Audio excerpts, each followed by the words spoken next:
Hey everybody,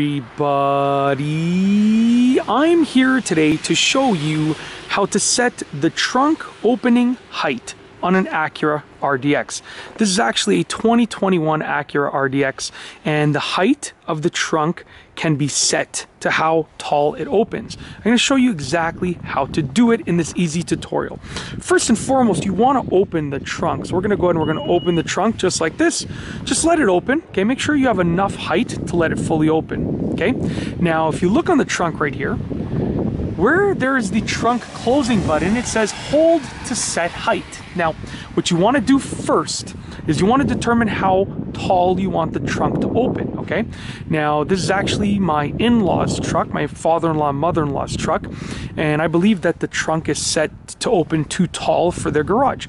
So what you want to do is you want to grab the trunk physically, okay, and move it.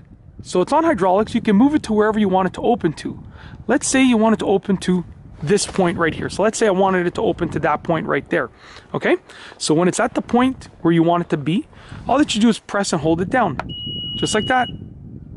You're good. There you go. Once you hear those beeps, you're good. So now, watch this. When I close it, when I open it again, it's going to open to that height. Really convenient feature, especially if you're parking in a garage or anywhere that has a low clearance height, or if you're not as tall as the trunk and you can't reach that button. It's really convenient. So I'm going to open it up, and as you can see right here, it's going to stop exactly where I placed it. Okay?